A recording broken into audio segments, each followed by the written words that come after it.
All right, everyone, welcome to Chapter 1 of the Warrior Starter Course. So we're going to go ahead and jump right in here. I know many of you have already gone through onboarding videos. Obviously, if you've gotten to right here, you've learned how to navigate the LMS, our members dashboard, and you've probably already figured out a way to get into the chat room, which is great. So why don't we go ahead and jump right in.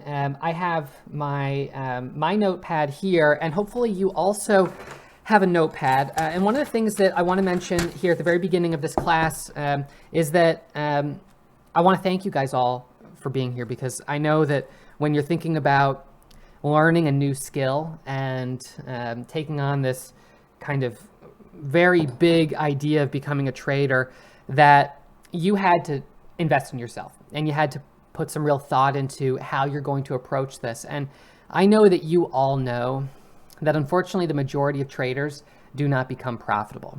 And so we're all trying to do something that is very difficult. And in fact, we probably all have to be a little crazy to think that we're going to be different from everyone else out there that loses money. But I think that your dedication to trying to make this happen by registering for this class and being part of this class and this curriculum and this community is certainly a good step in the right direction. While obviously I can't make any guarantees about what success you'll achieve, I will share with you through this curriculum, this class, everything that I know about trading, and that can only help you in your endeavor to learn more about the markets. All right, so why don't we go ahead and jump in here. This is Chapter 1, Part 1, Becoming a Day Trader. And this is the Warrior Starter curriculum. And the Starter is a prerequisite to the Warrior Pro classes. Oops, sorry about that. So those of you who have already been trading for some time, and of course I have the chat feed up right now because I'm teaching this as a live class. So those of you who have been trading for a fair amount of time, you are welcome to type how long you've been trading, just out of curiosity. I'd love to see where people are at. And those of you who are watching this as it's now part of the learning management software, even if you are someone who has been trading for a while, the Warrior Starter is an important prerequisite because of the fact that there are so many different strategies and so many different ways to look at the market. It's important that you understand how I look at the market, because of course my strategy is fairly unique to me. And again, I trade a momentum strategy, which you'll be learning through this class, which is not totally uncommon. A lot of people trade momentum, but the way that I look at the market is certainly unique. And so it's important for us to all be on kind of level playing field and all make sure that we're using the same terminology and that we understand, as I get into the more advanced concepts, exactly what I'm looking at, and you haven't just kind of brushed over this. So I hope that even those of you who have been trading for 2 years, 3 years, 5 years or longer, we'll still go through the starter class as it's kind of a refresher on some of these important foundational topics. So this is the curriculum for the starter. It's 15 chapters, which will then go into the Warrior Pro, and the Warrior Pro is another 20 chapters. So in total, we've got a 35 chapter course for you. Chapter 1, of course, right now, Becoming a Day Trader, and just sort of an outline of what this is all about. Then we'll get into Chapter 2, which we'll probably be teaching live today, and hopefully those of you guys that are watching this in the LMS, Learning Management Software, will be able to get through Chapter 1 and Chapter 2 today. Although you're always welcome as needed, and this is the classes for 2020, which will be replaced by these newer versions. You're always welcome to pause wherever you need to pause and resume when it's convenient for you. We're going to go through account types, fundamental analysis, technical analysis. Chapter 5 is a fairly long chapter. There's a lot that we're going to want to cover there to make sure that you understand some of the most important technical components of trading. We'll get into Chapter 6, 7, 8, 9, 10, 11, which is breaking down actually how to start trading.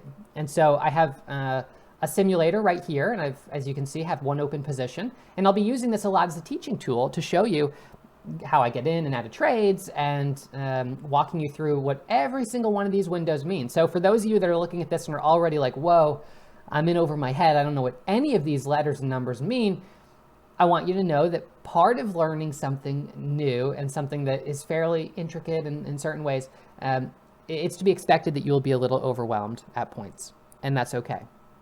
The more you see this, the more you hear me talk about it, the more comfortable you'll become and the more you'll understand it. So give yourself permission to feel a little overwhelmed and try to push through that.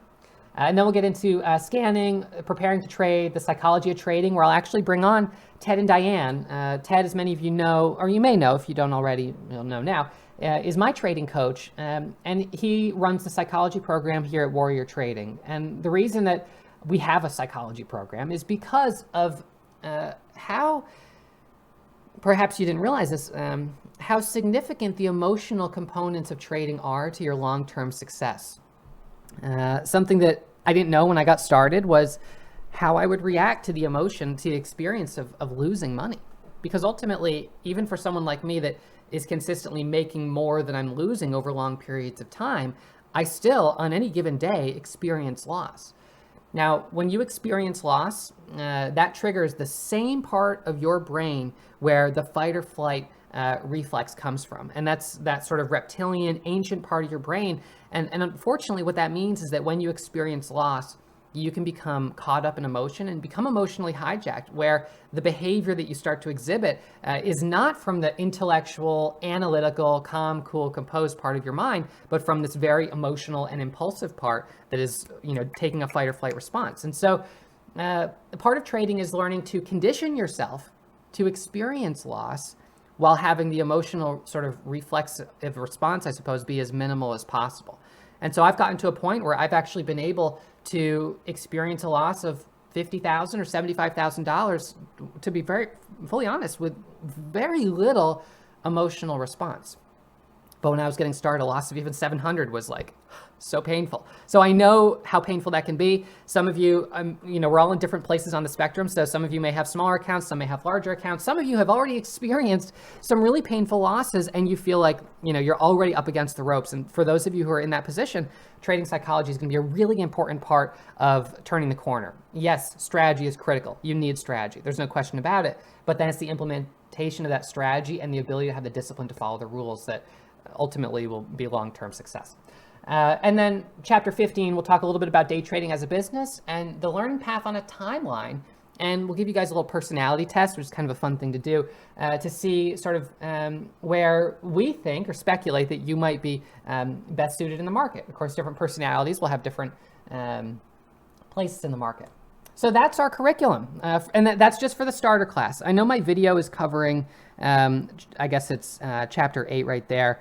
There will be times where my video does cover a little part, but flipping between the split screen and the main screen, hopefully you'll be able to see it.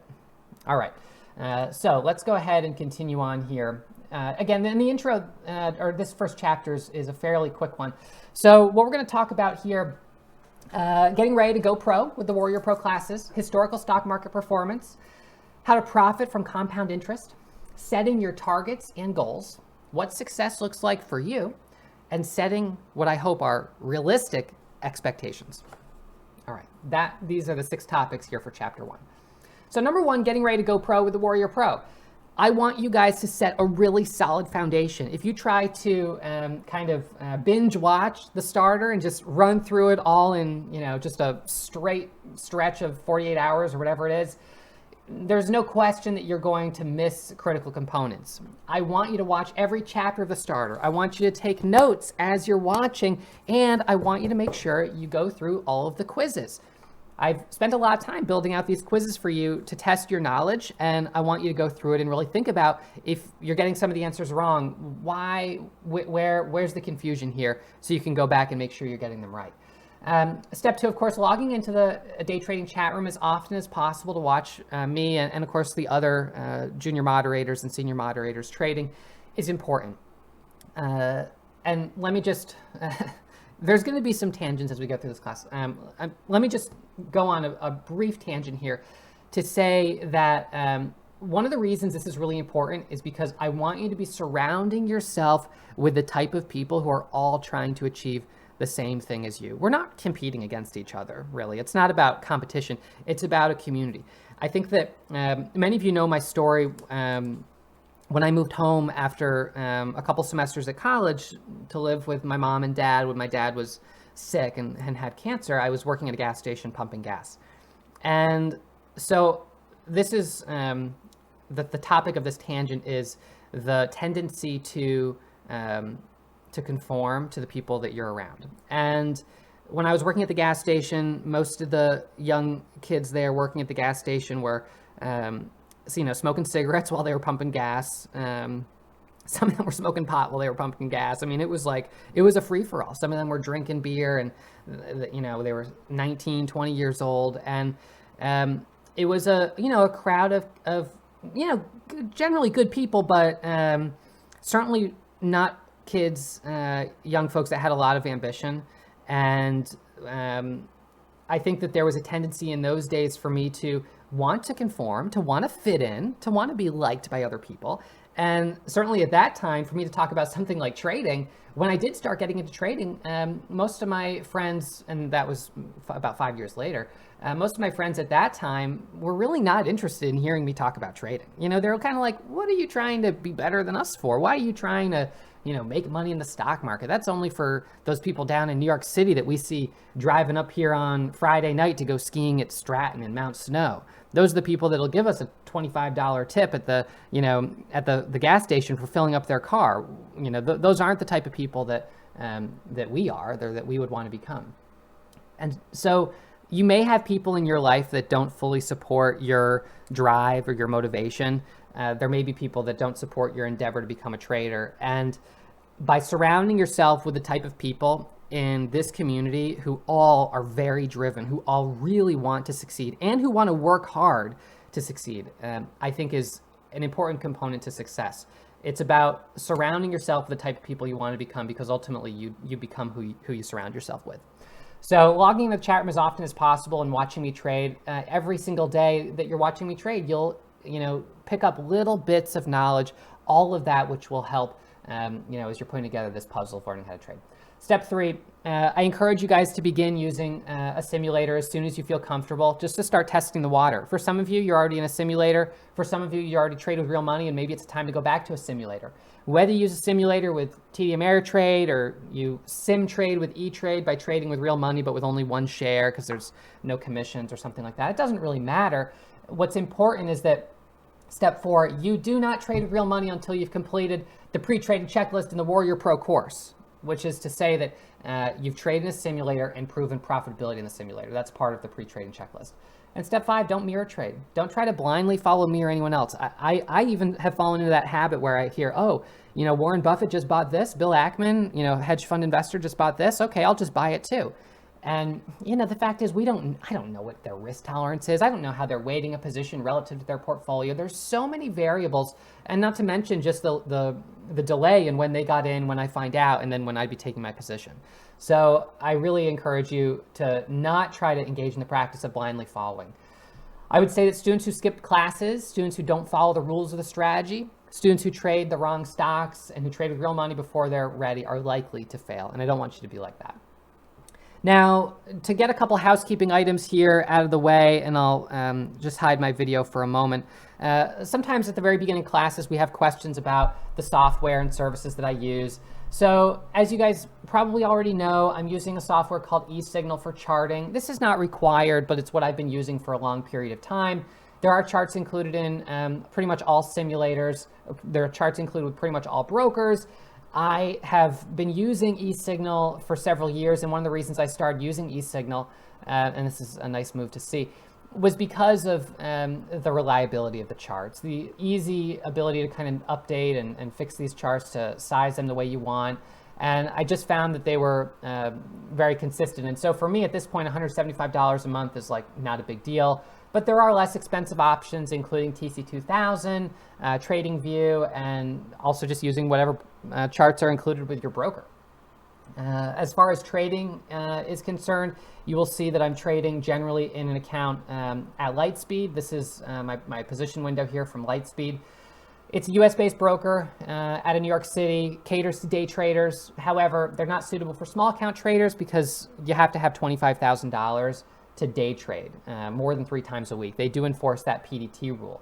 When I've done small account challenges, I've used different offshore brokers that don't enforce the PDT rule. We'll be giving you guys some links to the brokers that I am currently either have an account with or that our students are using and enjoying. I'm not going to mention any specific brokers during this video other than Lightspeed because some of those offshore brokers, we'll use one for a period of time and then we'll switch to a different one. And so to keep this class evergreen, we'll just say that to see the latest and the most current broker that I would use for a small account challenge, we'll post that separately in the beginning of this class. For scans, my scanners are streaming right in the chat room. You guys already know that. You don't have to do anything differently there. For news, breaking news is also posted in our chat room. Free headlines, Market Watch is acceptable. WarriorTrading.com. We have a news feed that we also will let students use. And for reporting, I use TraderView, and I can export my trades from my broker and import to TraderView directly, so I can see really all of my metrics, which is very important for trading. As far as my actual trading station is concerned, as many of you know, I use a laptop for my trading. So I'm on a laptop right here, and I have a second one right here. So I have two laptops, but this one's just for broadcasting and recording, and this one is for trading. And so this one laptop actually powers, well, the 4 monitors that I currently have in this setup, which is a little different from this one.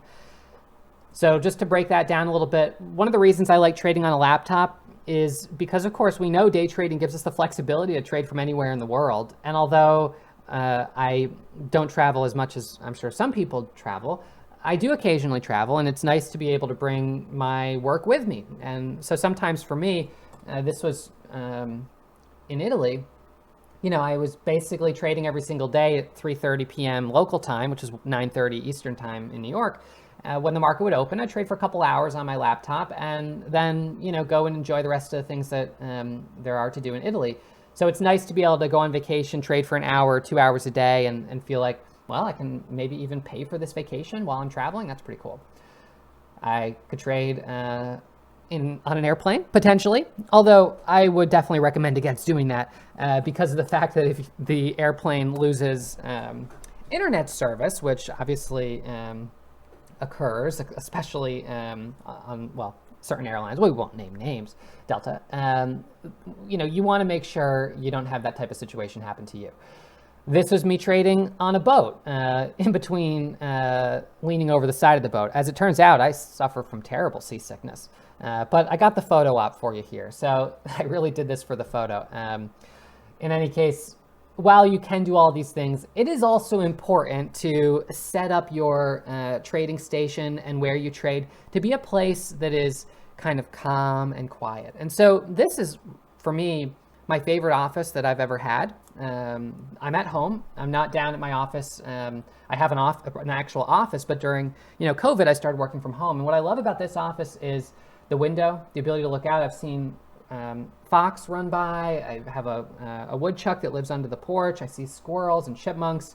I've even named a couple of them. I've got Captain Redbottom, who's he's quite a character as far as chipmunks go. And then we've got Bobby. He's the bobtail chipmunk that I see. And what I have found is that sometimes in those moments where I'm starting to get a little bit emotionally hijacked, I'm able to look out and help kind of stop that FOMO and just take a little bit of a moment to take a breath. And one of the other things that's nice is that when I'm done trading, I can leave this room and not come back for the rest of the day until tomorrow. So I can shut everything down. It's not usually a good idea to be trading in your bedroom or trading in your living room because there's a tendency to just keep watching the market. And a topic that we'll talk about is the challenge of knowing when to stop, when to walk away, when to say, okay, I'm done for the day. Because you can keep trading and trading and trading. And, for those that trade cryptocurrency, that's a 24-hour market. So you have to make a decision of when do I stop? When do I focus on trading? And we'll certainly be talking about that as part of your schedule. So when it comes to setting up your trading station, the basics here, a trading laptop, or you can use a desktop if you prefer. There's nothing wrong with that. But the nice thing about a laptop is that you get to benefit from the fact that you can take this job really anywhere in the world. And so you can bring your work with you. Lenovo gaming computers have been my favorite for a long time, but Falcon trading computers are also really great. The Falcon trading laptops are more expensive. So you don't have to get a $5,000 or $4,000 computer. Macs are okay too, depending on which broker you use. A lot of brokers only support Windows, but more and more brokers have been adding trading software for Macs. So that's becoming less of an issue. External monitors, as cheap as $133 each on Amazon. That's what I have here. So 1, 2, 3, 4. So it's like $500 in monitors. And these, I've had one of them on the back has a date from 2014 and it's still running fine. So these are a good investment. Portable USB monitors. I have one right here, but I don't want to, it's attached. But in any case, a portable USB monitor is good as well. They're a little more expensive, but then you can bring them with you when you travel, which is nice. And I'll hide the video here again so you can see these bottom ones, which are monitor mounts and monitor racks. So just to go through them briefly, I don't recommend a touchscreen computer because you don't want to have the risk of hitting that touchscreen. I also don't like gloss on any of my monitors. I always want a matte monitor because spending hours and hours a day, a week, a month in front of the computer will, it can be a strain on your eyes. And when you're trying to strain through the gloss of like, I don't know, your wife in the background brushing her hair and you're like, I'm trying to look at charts here. It's just, you don't need that. So I would say no gloss, go with matte, 15 inch, 17 inch is fine. These are the monitors that I use. Again, they're basic. I know some people I've seen people with huge array monitors that are like 40 inches. And I don't really like that because one of the things I find that I like to do a lot is, double click to snap a window to the monitor size. And when you have a full size monitor, then you've got to be kind of manually adjusting every single window, and it's just a pain. These are the USB monitors that I like. They're a little more expensive, and they are not quite as, you can definitely break them. But in a carry-on bag, I can have a laptop and 2 of these and be taking up really only maybe an inch and a half of space, 2 inches of space in terms of width. So they're very good on use of space. These are little USB to HDMI adapters. For those of you that want to connect like 4 or 5 HDMI monitors to one laptop, most laptops can only support 1 or 2 external monitors. And so you have to use this USB to HDMI adapter. It plugs into your USB port, and so it just allows you to run more monitors. This is a monitor rack, $89 on Amazon. These little clips I really like, and I use when I'm traveling, so I can clip those monitors to the sides, and then I essentially have like a little wing. They're a little expensive for what they are, and I think I have one over here somewhere, but I've found that they can be a little fragile. This one is okay, but this rubber piece I lost, and now I don't have, and I actually had to glue it on there, but I still ended up losing it, and so it doesn't hold as well as it did when I first got it. But anyways, and then of course little things like this can help you if you're trying to run multiple monitors. So I just want to kind of cover that because that's like, I know it's sort of housekeeping, but I, as much as possible, want to, reduce the burden of getting the same questions again and again and again. And so if I can just kind of hit some of these questions that are very common early on, I think that is a good idea. And on that note, I would also say that for those of you that are, if you're asking certain type, like if you email me, I have a member support team. They work in my office, and they do email support and stuff like that, but they're not traders, so they know enough about trading to be able to send you in maybe the right direction. But ultimately, you're going to get a better answer to almost any of your questions by either continuing to watch the classes where likely the question will be answered, or by attending a mentor session where you can ask one of our traders. That's a better place to ask questions, just as a word to the wise. So a question that people will often ask is, when should I start trading with real money? And as a general rule of thumb, I want to see our students prove to me that they have at least 1 month of profitability in a simulator with at least 60% accuracy. Having 1 month where you make money because you had a Hail Mary home run pass doesn't really count. I say 60% accuracy is a good minimum because, I want to see over the course of 50, 100 trades that you are consistently coming out ahead. You should not trade with real money using my strategies or any other strategies until you've proven you can be profitable trading in the simulator. My strategy is profitable, but it's profitable for me. It doesn't necessarily mean, and certainly doesn't guarantee, that it'll be profitable for you. There are, just variations in risk tolerance and speed and aptitude and things like that. So you've got to learn my strategy and then prove that you can trade it the same as me. I'm going to take you here on another tangent just before we get into historical stock market performance. So let's just pretend that I'm a chef and I've been cooking for 10 years instead of that I'm a trader. And let's say that you're wanting to learn how to cook. I'm going to give you a recipe and I'm going to tell you to follow that recipe. Now, if you follow that recipe to the T, I'm going to pretty much have an expectation of how things are going to work out for you. And you may see me deviate from that recipe. You may see me add a little rosemary or a little sage. And you're thinking, gosh, what is he doing there? He doesn't talk about adding rosemary and sage. Well, the ability to be spontaneous, the ability to at times deviate from this very sort of specific recipe or strategy is something that comes with experience and ultimately with intuition. And you don't gain intuition about anything without a tremendous amount of experience. So for right now, I encourage you to focus on following the strategy as close to a T as possible. Even if there are times where you may see me take a more complex setup or a higher risk setup while I'm trading, you should acknowledge that while I'm teaching a beginner strategy, I'm not a beginner trader. So oftentimes you will see me trading a more, a variation of that to some extent. And I try to articulate at the time while I'm doing that and why I'm doing that and everything else. But you're not going to be in a place where you can start getting kind of fancy and deviating until you've first proven that you can produce consistent, predictable results just by following the actual strategy. So now I want to talk for a second about historical stock market performance. And I think that this is, again, part of my goal of giving you a holistic education in the financial markets with the hope that you all walk away from this class feeling like you've really learned something, even if your long-term path is not becoming a wildly successful trader, but is perhaps something else, that you at least feel like you learned something really that will help you long-term.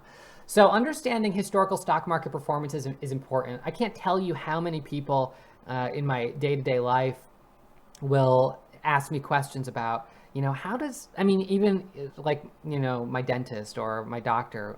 Well, I've always wondered how does that work, and how does the stock market work? And there are a lot of people that really do not understand the market and are not capitalizing on the advantages that the market gives them, that are not using IRAs or not taking advantage of a 401k, and they're really doing themselves a disservice. So if you happen to fall into that category, which I hope you don't, but if you do, this is an opportunity for you to learn a little bit more about the market in general. So if you had invested $20,000 in the market in 1927, now mind you, 1927 was just before this big drop, right? That was before the Great Depression, which began in 1929. If you had invested $20,000 in the market, by 1990, you'd have over $5 million. Why? Well, the historical return from investments in the stock market from about 1900 to 2000 was just under 10% a year. From 1950 to 2009 was still 7% a year. And so you would benefit through that long period of time of dividends, reinvesting dividends, and compound interest. So for every $1 that you save today, at the growth rate of 7%, your money doubles every 10 years. So $1 in 10 years is 2. In another 10 years is 4. In another 10 years is 8. In another 10 years is 16. In another 10 years is 32. And you've taken $1 and turned it into $32. Now that's over a long span of time.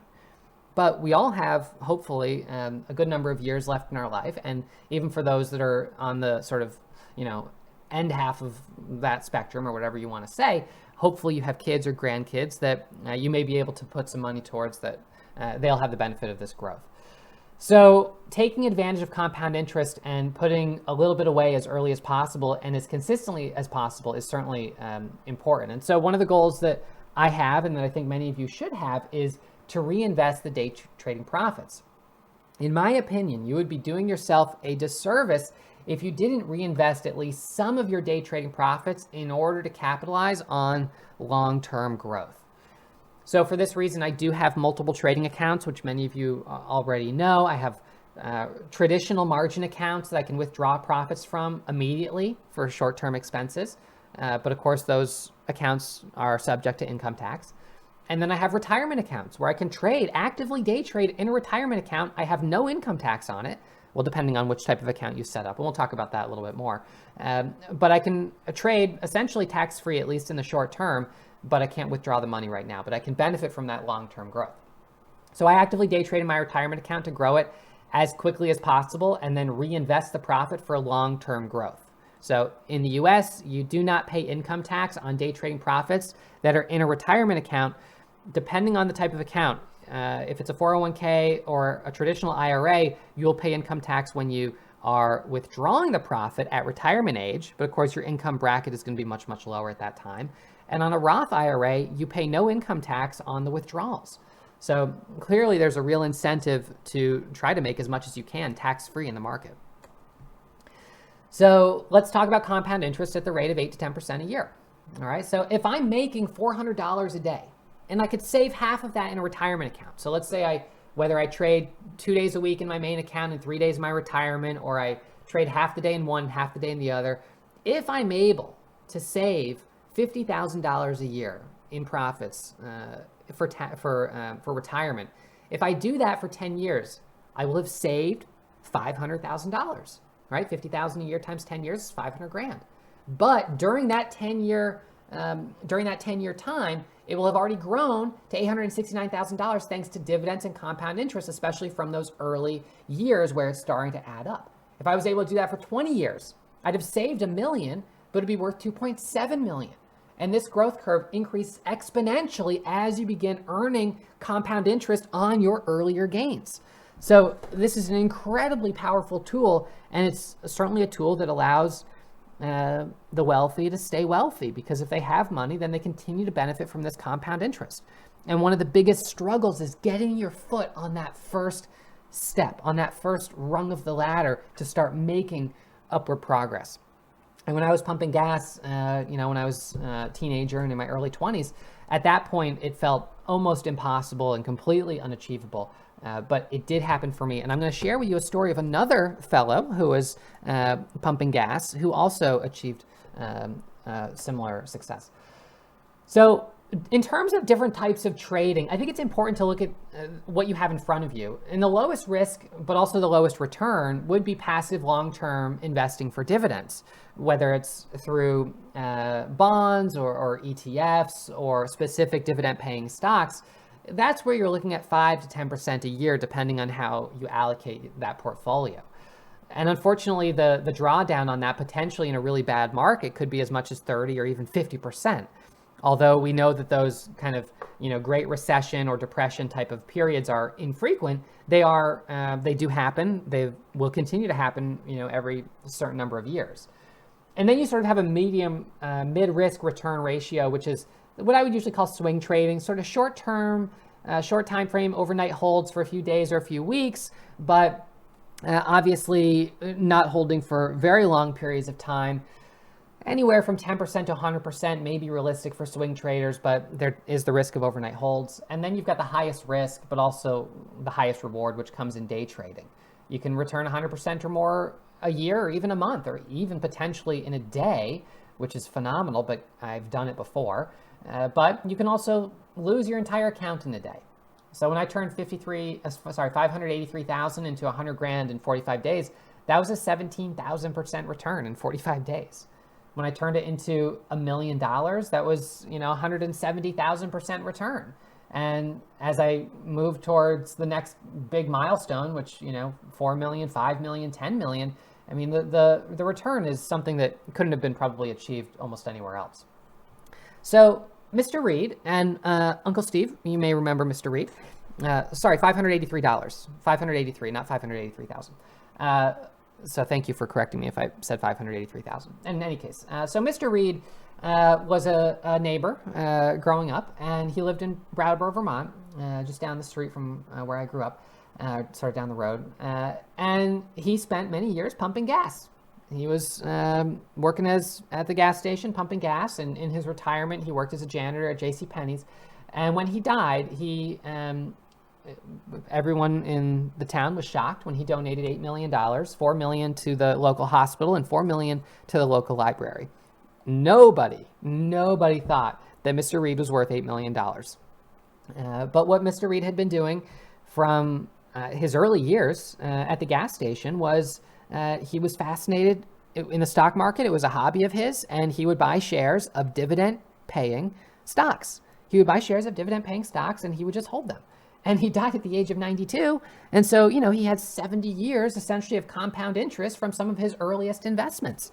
And so that gave him the opportunity, essentially, just through that practice of living a very frugal lifestyle, to be able to not have to withdraw any of the profits and just allow it to continue to grow and grow and grow. And so I would say, no doubt, even and he died in 2015. So probably between 2008 and 2015, I would guess his portfolio probably doubled during that period. Maybe even more. So it probably went from 4 million to 8 million just in those last 10 years. And probably if you went back to 1999, he might have only been around 1 or 2 million. So obviously we had a real exponential curve during the dot-com bubble, and then we had a big drop, and then it surged back up into 2007 and 8, and then it dropped back down, and then it really rallied on the recovery. If he had still had his money in the market from 2015 to today, maybe it would be closer to 12 or I don't know, 15 million, maybe. It's certainly possible because he took the approach of buy and hold and don't sell. So, Mr. Reed, he was a real character. He had an old car, and he would drive around town, and anytime a tree had fallen down, he would have his chainsaw, and he would clean up the tree. He'd bring the logs back to his house, and all through his property, he had stacks of firewood. I mean, he was like a squirrel. I mean, he was just squirreling away little stacks of firewood over here, and up against this tree, and up against that tree. And as it turned out, he was doing the same thing with his investments. And I wouldn't say necessarily that Mr. Reed is something to aspire to, because he never seemed like a particularly happy person. And I don't know, that was when I was growing up. Maybe others remember him at a point where he did seem happier, but he I don't know. So I'm not sure that that's, again, necessarily the lifestyle to aspire to. But I think it's an impressive story nonetheless. And so I just thought I'd share it with you for those that maybe don't believe in compound interest. All right. So for those that maybe weren't sure, well, there it is. And that was on the Wall Street Journal. So one of the things that I think is important for every trader to do is to move profits from high risk to low risk sort of buckets of investment. And we know that day trading is the highest risk. So if you're starting with only $500 or $1,000 in the highest risk bucket, well, we obviously know that if you put that money instead into the S&P 500, into an ETF, you probably, you might make $20 or $30. Maybe you'd make $100 in a good year. You're not going to make a lot of money. So early on, there may not be a lot of incentive to do that. And you may think, if I can day trade this amount of money and I can grow it to $25, $30, or $40 or $50,000, actively trading the market, using margin and leverage and things like that, those are keywords. We'll talk about those definitions in a little bit. Then that may be a better way to kind of kickstart your savings. And then that was the case for me. So I started with, I started trading and with enough money to kind of get myself going. And I depleted most of that down to sort of the very bottom until I started to rebuild. But once I started rebuilding, I started to get very disciplined about reinvesting the profits. And I don't like to get into trying to actively manage those myself. So some of you may ask me, oh, well, what do you own long-term and stuff like that? And I don't even look at what I own long-term. I have a financial advisor and I let him take care of the long-term stuff. I don't want the responsibility. I don't want to look at it every day. I don't want to think about it. I want to focus on what I'm good at and let someone who's, got their, license and experience and all that long-term stuff focus on that. But the goal is that if after 5, 10, 15, 20 years of doing that, I may actually be able to make more on dividends from passive income from those long-term investments than I was actually making from active trading. Now, realistically, given the fact that I made $5 million in gross profit in 2020, for me to make $5 million on a passive investment, let's just say that would probably be like 10%. I would need a $50 million account. That's not going to happen. So while that probably won't happen, to be able to make $90,000, or $100,000 a year, well, that may be within reach. That's where you're talking about, maybe a $4 million or a $5 million or $10 million account. And given I made $5 million last year and I traded a lot of that in my retirement account, 5, 10 years down the road, that's within reach. And that to me is the ultimate financial independence. Because then every day that you trade, you can be selective. You can say, I don't really need to trade. I'm only trading because, I see something that really looks good. It's when you have the pressure that you have to produce this certain dollar amount every day, every week, that's when you start to get a little desperate at times. So here's a question. It's one that we all have to ask ourselves. How much money do you need to live comfortably, right? How much do you have to put away? So this is going to be, there's a different answer for every single one of you, but let's just throw out the number of how much do you need to cover your monthly bills.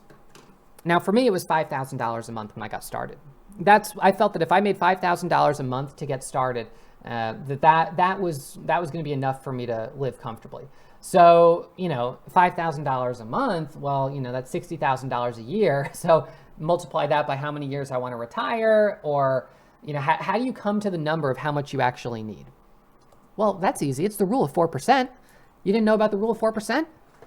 So this is it's an older rule. It's not new. Some people would argue that, it's a back of the napkin kind of thing. But the rule of 4% states that you can withdraw 4% from an account invested in the stock market forever without depleting the account. How is that possible? Well, the average account growth is 7 to 10% historically. So when you draw 4%, the account is still growing and keeping up with inflation. It's just not growing as quickly. So if you have a $1 million account, 4% a year, how much is that? $40,000. Right? So you're withdrawing $40,000 a year, potentially forever. So when you're starting to think about your retirement goals, that's how we kind of put together what that number is. And so the easy way to do it is, well, the rule of 300. The rule of 300 and the rule of 4% give you that same number. So if I spend $5,000 a month, that's $60,000 a year that I would need to have. So $5,000 a month times 300 is $1.5 million in savings to retire comfortably. 1.54% is $60,000, right? So does that make sense? So some of you maybe have never done this math before, never really thought about it. Some of you are young enough that you probably don't need to worry about it. And, I'm at an age where I don't know how many people really are thinking a lot about retirement, but more and more, we're hearing about people who want to live a frugal lifestyle, save as much as they can, as aggressively as they can, so they can retire early. The only question about that is, well, what do you do when you retire? You just watch TV all day long, right? So if you don't enjoy your job, then that to me is not sustainable. I think it's really important to find something that you really enjoy. And so you sort of have three categories. You have a job. Pumping gas for me was a job. You have a career, which was for me when I was working in New York City, pursuing a career in architecture and interior design type of stuff. And then I have a calling. And my calling for me has been teaching. And unexpectedly, trading became my calling as well. And because I feel like it's my calling, it doesn't feel like work, really. There are times, of course, there's some days that are easier than others, but generally I look forward to coming in every single day. So, if you love your job, you never work a day in your life, right? That's what people will say. So finding something that you really enjoy, ultimately that's retirement, because you need to do something with your life. So, maybe it's, Uncle Steve thinking about, Grandpa, living up in Windham, Vermont, and I don't know, tapping the trees for maple syrup and maple sap for syrup, and raising a gentleman farmer.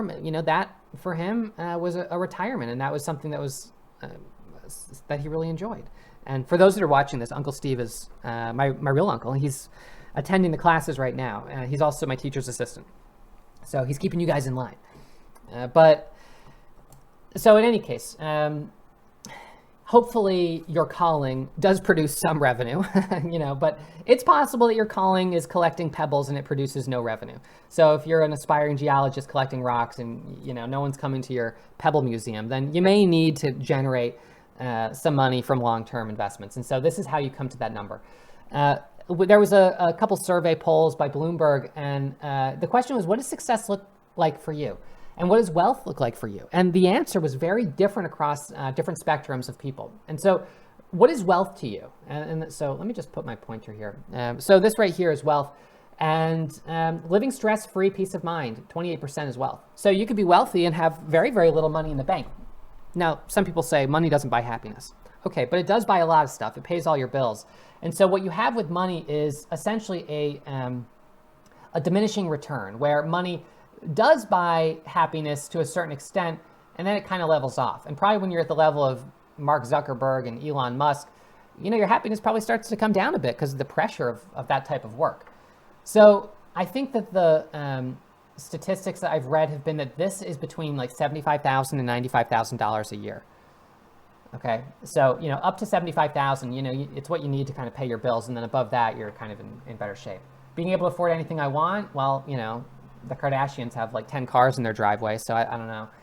Loving relationships with family and friends, enjoying life's experiences, having lots of money, having good health, being charitable. No one cares about that, it turns out. And then other. So, we all have different places where we place our values. And then the generational difference is the amount of money needed to be financially comfortable and the amount of money needed to be wealthy. So millennials said 1.3 million to be financially comfortable with 2 million to be wealthy. And you come down here to generations that are a little bit older, and I think some of them are realizing that money doesn't go as far as it used to, and 1.6 million is the amount needed to be comfortable, and 2.7 to be wealthy. And we're not talking about rich, we're just talking about, wealthy. So it's important for you to kind of set some goals for yourself. $1,000 a day trading, that's not an obtainable goal for most beginner traders at this point right now. But let's just kind of do the math here. If you were making $1,000 a day trading, that would be about $250,000 a year. Of course, the market's not open 365. It's open, about 250 trading days a year. So 250 trading days, 1,000 a day, that's 250,000 a year. Of course, there's variations in what you'll take home based on retirement account or main account, etc. But that would be the equivalent of drawing 4% off a $6.25 million account, which is pretty powerful, especially for those that are on the older side of the spectrum who are like, I don't have time to save $6.25 million unless I win the lottery tomorrow. But maybe $1,000 a day trading, maybe I could do it. Now, again, the statistics aren't favorable. You'd certainly still have a lot of your work cut out for you to get to that point. But the fact is, with an account for me as small as $25,000 or $30,000, I really don't have any question that I could produce $250,000 in a year. And so that return on investment is certainly stronger, though it comes with a lot more risk than long-term investing. So it's kind of an exciting prospect, the potential to create that perpetual source of income. It is hard work, there's no doubt about it, but I think it's something that we strive for. So just for a moment, I would encourage you on your worksheet, your piece of paper, to make a couple notes about your current reality right now. So your current reality, and I'll just kind of fill out for where I was when I was living up in Vermont learning to trade. Current reality, extremely handsome. Okay. Give yourself a compliment to start it. Okay. Number 2, basically broke. Number 3, incredible physique. Give yourself another compliment. Why not? Number 4, spending $4,000 a month on credit card expenses or bills. So, you've got your current reality, and this from a financial perspective of, your financial situation, where you're sitting. And then I want you to draw your goal. Now, I think it's important to set goals, obviously, and to set a goal for you that is realistic. If your goal is to, make $1 million a year, it's fine to set that goal, but I think you should set some goals in between, right? So setting some goals in between is usually a better idea. So whether your goal is to consistently make 200 a day trading, or maybe your goal is that your small business becomes more successful. And it's not really trading. The trading right now might be a means to an end. Maybe you're trading right now because, it's something you can do in the meantime. It's a new skill you can learn. Maybe it's trading so I can start to put money into retirement for savings, to jumpstart my retirement so I get back to focusing on something else. But I want to encourage you to sort of set this out here of your current reality and where your goal is, of where you want to get to. If you haven't started to put out the map of where you're going, it's very hard to get motivated. So kind of getting that motivation of where do I want, what do I value, what am I trying to get? And then it's a question of what are the steps I need to take to get there? I need to go through this class. I need to master trading in the simulator. Now that all might take, who knows how long that might take. And for some, it may not be achievable, but you set these goals of this is where I want to be. These are the time frames where I'm going to check in with myself. And of course, being smart and reinvesting is certainly important. So, once you hit your retirement goal, then all the profits from trading are just icing on the cake, but you would be among the 1% to get there. I think only 1% of people really are, that's 99% are not. So it's the 1% that are financially independent. So creating your 5-year and 10-year financial goals is important, and not getting distracted along the way with, stupid stuff, dumb Ferrari.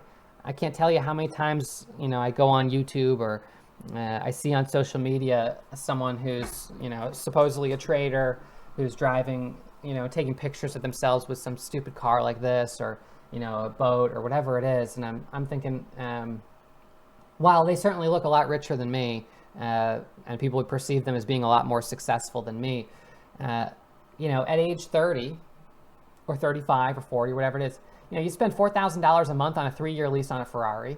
$4,000 a month right now, I could afford that. That wouldn't be a big deal. But the fact is, I haven't done it. And why not? Because, come on, $4,000 a month, that's $50,000 a year. You're going to have a maximum mileage probably of 3,000 miles a year. You're barely going to get to drive it. And if that $150,000 over 3 years was instead invested in the market and returned 8% annually, well, by the time you're 50, that would be a $670,000 Ferrari. Now, if you really like cars, this is a smart Ferrari. This is I believe, a 1967 330 GTC. Now, there are some incredibly valuable Ferraris out there. If you want to make an investment, you can buy a car and make an investment. But if you're just trying to be flashy, these are distractions, and I think it's important to try to have the resolve to stick to your plans. Again, it's not about having to save every single penny that you make. Life is short, and you got to enjoy the life you live. But decisions.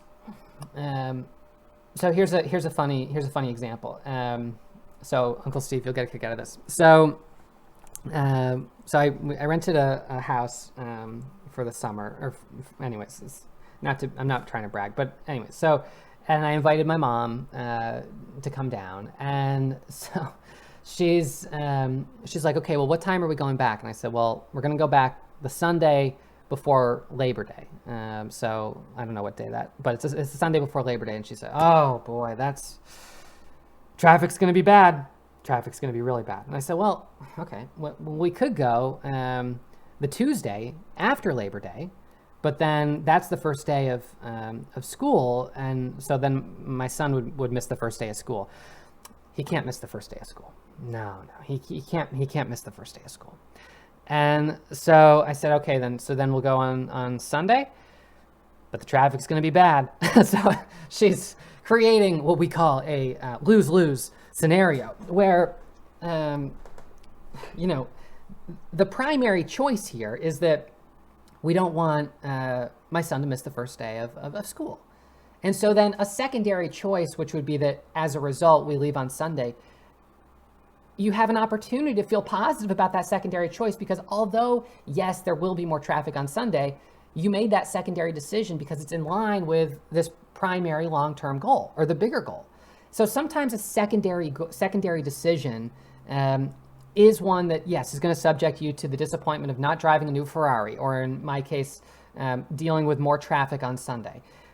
But I think this is one of those opportunities of looking at this, glass right here as 75% full or as 20% off the top, 30% off the top. If this was $1 million in profit and I lost 300 grand, I'd probably only be thinking about how I lost 300 grand. But hey, I'm still up 700 grand. Glass is still 70% full, right? You can see for yourself. So perspective is important, and I think there's a certain degree of this that is the power of I don't want to say positivity, but it's the ability to sort of, you could have two people in the same exact scenario, and one is experiencing it very positively and is like, yeah, this is no big deal, and the other is kind of complaining.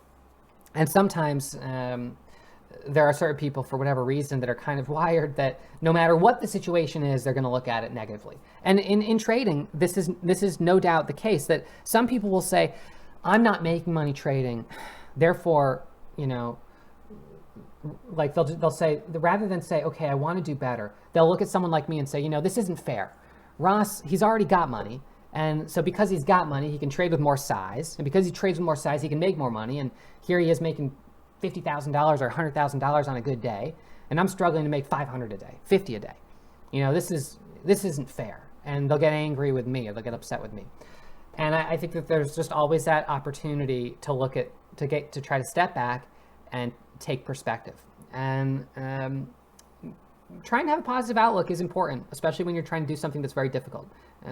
While some of these negative things may be true, like traffic or the fact that I'm not driving a brand new Ferrari, what's also true is that sometimes I have to sort of be in the trenches to get through this period of time, because this is in line with my long-term goal. And there's no doubt that when you first start any new career path or anything else, you'll see people who have been doing it for 10 years and you feel like, man, this person's really got it down. This is so hard. Why, I tried to wakeboard once and I drank more river water than I would have liked to have. And I saw someone else go and they just crushed it. And I was like, man, this is hard. So I have respect for the process. Okay, this is a difficult thing to learn. Good for him for being, where he's at. So setting your definitions of success. I think as a beginner trader in the first 18 to 24 months, a goal of 100 to 300 a day is certainly adequate, probably more than adequate. Translates to $50,000 to $80,000 a year. Again, this is not to say that this is in any way a guarantee of what you'll achieve, but just as sort of goal setting for yourself. A trader with 2 to 4 years experience, usually you want to be upping the goals a little bit more at that point. And an advanced trader with 4 or more years of experience, you're starting to move the goal up a little bit more. You keep moving the benchmark out.